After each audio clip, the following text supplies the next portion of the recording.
Hello, everybody, and welcome to our discussion on quadratic equations. Quadratic functions are probably one of the most important functions to understand, how to work with, since they really are one of the most common functions out there as far as modeling things in the real world. So it's going to be very important for a lot of courses that you might take, that you understand how to solve a quadratic equation by factoring it, and when necessary, how to solve it using the quadratic formula. Those are the two best ways of doing it. The quadratic formula, of course, always works. You can't always factor a quadratic, at least not easily. So if you're going to concentrate on one method to always use, the quadratic formula will always work. However, if you have some basic factoring skills, there are a lot of quadratics out there that you can factor and get answers far more quickly and easily than using the quadratic formula. So that's why it's a good idea to learn both methods. But in any case, a quadratic equation is, an equation with one variable, the variable in this term being x, and that's usually the variable we see. The other letters aren't variables, they're unknowns, right? They're letters that will take on one single value of a number once we know what it is. Whereas the x can take on multiple values, right? You put in a different x and it spits out a different corresponding y, and then that becomes a dot on the graph, right? So anything of the form ax squared plus bx plus c, when you set it equal to 0, that's what we call in general form, sometimes called standard form. And that's the form it has to be in for us to solve by factoring and also to use the quadratic formula. Now, a, b, and c represent constants, and it just, we don't know what they are until we are given our specific equation. Once we're given that specific equation, for instance, the first one, we now see that a is 3, b is 4, c is 1.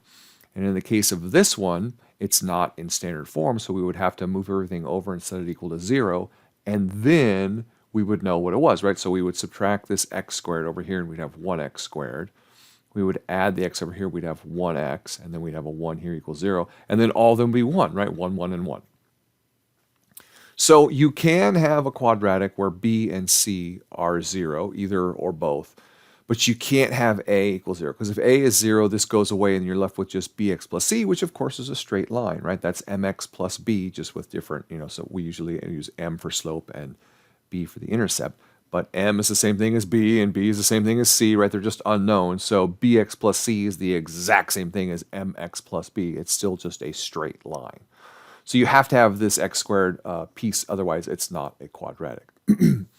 Now, in order to factor a quadratic and solve for it, we have to realize that there's this lovely thing called the zero product property. And what it means is that if you have two things multiplied together and that product equals 0, the only possible way for that to be true, for that to happen, is if one or both of those two things are equal to 0. So for instance, if you have a times b equals 0, either a has to equal 0 or b has to equal 0, or both, right? It'd be impossible to get something times something equaling 0 unless at least one of them was 0 itself. And the reason why that's important is because if you can factor out a quadratic when it's set equal to 0, then you know those two factors each have to be set equal to 0 in order to solve it. Okay, so if you're given stuff and it's not set equal to 0, then you have to make it set equal to 0. So what you would have to do is you would have to actually multiply this out, right? Distribute the y, distribute the negative 3, and get y squared minus y minus 6. Then you would have to add the 4 to the other side so that it's equal to 0. And now that it's equal to 0, this resulting quadratic is what you would try and factor. And of course, with some practice, you would see that it factors to y minus 2 and y plus 1. And because it's something times something equals 0, we can set each factor equal to 0. So we set the y minus 2 equal to 0. We set the y plus 1 equal to 0. We solve both very easily, right, just by moving the constants over. And we get two solutions, 2 and negative 1. And then you check them, right? You plug them in and you see that in the original equation, right? So you go back to the original equation, you put a 2 in here. 2 minus 3 is 1. 2 plus 2 is 4, right? So minus 1 times 4 is negative 4. Yay, it works, right? Then you plug in the minus 1. Minus 1 minus 3 is negative 4. and then minus 1 plus 2 is positive 1. Negative 4 times positive 1 equals negative 4. Yay, it works, right? So those are our two solutions. Now for the second one, anytime we've got, these what are called, complex fractions, or, what are called rational functions, because they're not just simple fractions, they've got variables all over the place. The only way to solve those is to get rid of the fractions. And the only way to get rid of fractions is to basically multiply by all of the denominators of the fractions. So you could sit there and you could spend time trying to come up with the least common denominator and figure out what that is and multiply everything through by that. Or, what I always tell my students, the easiest thing is to just start with the largest denominator, or the most complicated denominator, multiply everything through by that thing, and see what it cancels out, right? So if we took this one and we multiplied everything through by this product, these two things, we can see that it'll cancel this, and then the x will cancel this, and then this piece will cancel that. So it ends up canceling everything out if you just multiply by x times 3x plus 6. And when you do that and do the canceling, right, so these two things are going to cancel. That's why you're left with just x times x plus 1.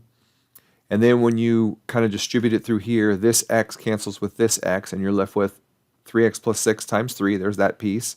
And then these two pieces both cancel those two pieces, and then that's why you're left with just 2x plus 6, and it's not being multiplied by anything. Then you got to get rid of all of those grouping objects, right? You got to get rid of all those parentheses. So you distribute the x through, you distribute the 3 through. There's your x squared plus x. When you distribute the 3 through, there's your 9x plus 18, and then there was nothing to do with that. It was just, had parentheses around it, so you could just, basically you're distributing the plus sign in front of it, which doesn't change anything. Combine all your like terms, move them all onto one side. What you always want to do, since it doesn't matter what side it's on, put everything onto the side that keeps your x squared part positive. And since it's sitting here positive, then bring all these things over to the left. Then you get your quadratic. Then we can factor it. And then we can set each factor equal to 0, and we can get our two solutions. Now, it might seem like we're glossing over the hardest part, which is the factoring part, and we really are, right? So if you haven't tried factoring a quadratic before and you have no idea how to factor a quadratic, it really comes down to what's called the AC method. So you take A times C, and you get some number. So in the case of here, right, A is 1, C is 24. So 1 times 24, we get 24.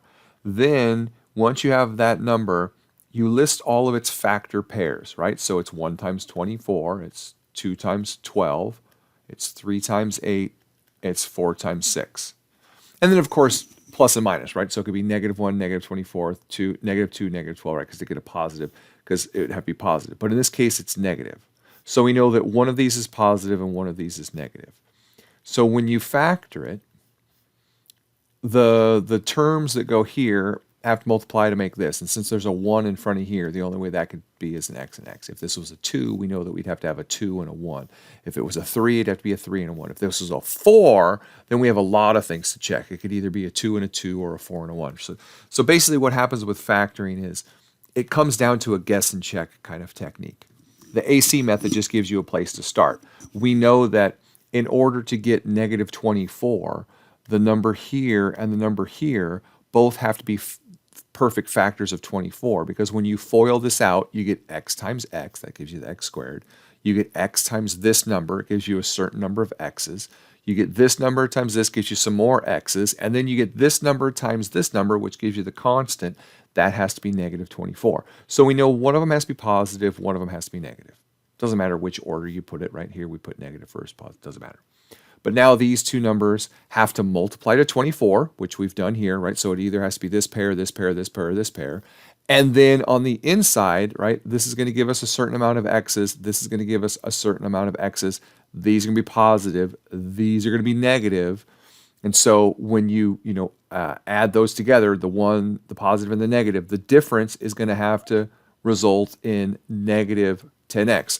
So between all of these pairs, which ones have a difference of 10, right? If we use this, we'd have 24 and 1. If one of them was negative or positive, the difference is 23. The difference here is 10. The difference here is 3. The difference here is 6. So obviously the difference of 10, it works with these. And that's why we know it has to be 2 and 12. And since we need negative 10, we need a negative on the bigger one and a positive on the 2. So there's my 2x, there's my negative 12x, which gives me negative 10x. That's how you factor, right? It's not too difficult, but it's also not the easiest thing in the world, which is why a lot of students will just say, screw it. I'm just going to go straight to the quadratic formula. The quadratic formula is really quite easy. You wouldn't obviously need it for something like this, because if you just have x squared equals a constant, then we know we can use the simple square root property, take the square root of both sides, and remember that when you take the square root of a square, your answer is plus and minus, right? Because, for instance, if x squared equals 4, well, 2 times 2 is 4, but negative 2 times negative 2 is also 4. So you always have to plus and minus of whatever the square root of your constant is. So that's the one thing to remember. And then because of that, we get the quadratic formula, and that's why the quadratic formula has the plus and minus in it. So this is something that you basically just have to put in your notes and know how to use it. Know what the a's, the b's, and the c's are, right? So a is always the thing in front of the x squared, the b is the thing in front of the in front of the x, and the c is the constant. You plug it all in here, you slap it in your calculator, and Bob's your uncle. You're good. You know, you've got an answer. Now there's all these rules about, if this term is greater than 0, you get 2 different answers. If it's equal to 0, you get exactly 1 answer. If it's less than 0, you have no real solutions. Yeah, that's true. But really, for the most part, when you're doing these, you're either going to get 2 answers, and that's going to happen 99% of the time. Rarely you're going to get 1 answer, and you're almost never going to get no answers. But it all comes out in the wash when you just do it. You don't have to memorize any of those things. One of the greatest benefits of the quadratic formula is it allows us to find solutions to what I call messy quadratics. And messy quadratics are ones where a, b, and c, those numbers, aren't pretty perfect little integers. And really, in real life situations where these quadratics are actually modeling something that happens in the real world, the vast majority of the time, those numbers are messy. And so the only way to solve them is by using the quadratic formula. And here is a perfect example of that. There is no way you're going to be able to factor this because the AC method isn't going to work because you're going to get a decimal, right? So you can't really find 2 factors of a decimal. It just doesn't work. So you would have to use the quadratic formula here. Now this function here describes a Social Security Trust Fund balance in billions of dollars, where T is the number of years past 2000. And it's always important to know when things equal 0 for various reasons, depending on what the thing is modeling. But obviously, it's good to know basically when this fund is going to run out of money. So if we set it equal to 0 and then solve for t, it'll tell us in how many years we'll be out of money. Well, there's no way we can do it without the quadratic formula. So first you want to identify your variables, right? So here's my a, here's my b, here's my c. You always want to just write those down. Then you always want to write down the formula. Then you want to put the numbers into place. And the reason why you do that is it just keeps you from making silly mistakes. Once everything's here, it's really just a matter of throwing it into your calculator and making sure you don't make any mistakes. You can clean this up really easy in your calculator, right? You can multiply these together, you can square this, you can take their difference, and you can simplify that down to this number.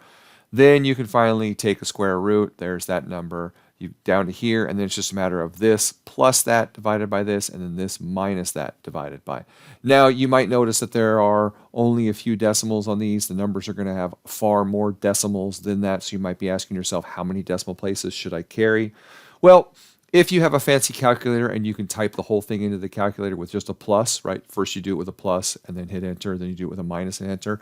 It'll keep all of the decimals for you. Otherwise, there's some rules as to how far we round.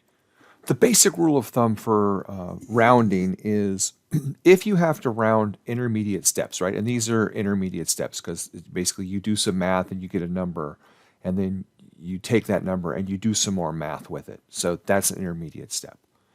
If you have to round an intermediate step, if you can't just type it all into your calculator and then hit enter and get a final solution, then the rule is to always keep as many decimals as you can, and at a bare minimum, keep at least 4 more than your final answer. So if the final answer is going to ask you to round to 3 decimal places, then anytime you do an intermediate step, you should carry at least 7, right? 3 plus 4. And that's kind of the rule of thumb. If you take at least 4 more than the final solution is going to have you round to, then no matter what your rounding errors are, even when they compound, because you're going to do step after step after step, if you've got those 4 extra decimal places, those compounding errors shouldn't add up to enough to make your final answer wrong, right? So that's the rule of thumb. Always try to do all the work in the calculator and don't round anything to the very end. If you have to round intermediate steps, just carry at least a minimum of 4 more decimals than what the final answer is asking for. Now, with our previous solution, we got both a negative and a positive answer, and the negative doesn't make sense because remember, t is time in years beyond 2000. So a negative number would mean we were going back in time, right? That doesn't work. So we would only take the positive one. It's 13 point something. So it means a little bit more than 13 years after 2000. So basically sometime in the year 2014, right? Because if we're 13 years beyond, that full 13th year gets us to basically December of 2013, and then a little bit more puts us into 2014. So that's why it says that, not inside 2013. Okay, so that's solving them, finding basically what we call finding the zeros when it's equal to 0. The x-intercept is different, right? So what we found is the 0 of the function. The x-intercept, it's the same thing mathematically, but we just give it a different name because sometimes we talk about them differently. But basically, it all means the same thing. The x-intercept, the 0 of the function, sometimes called the solution, sometimes the root, they all just mean if we set the function equal to 0, what do we get? Or i.e., what values of x make the function equal to 0, right? So if you hear called all these different things, they're technically the same, right? So x-intercept, 0 of the function, solution, root, they all just mean set the function equal to 0, solve, figure out what it is. Now, if you have a graphing calculator, you can plug these things into a graphing calculator and use the solve function, and it'll find the solutions, right? It'll find these intercepts. It'll find the x values that make it equal to 0. So that's a pretty nice feature. But if you don't, remember, we just use the quadratic formula. Solving things algebraically without the quadratic formula is really only going to work when you've got nice, pretty whole numbers for A, B, and C. As soon as you've got fractions or decimals, you're going to have to use the quadratic formula. So that's the beauty of the quadratic formula. That's why we use the quadratic formula the most, right? Because it's the most versatile. And that's it, guys. That's all we've got for this video.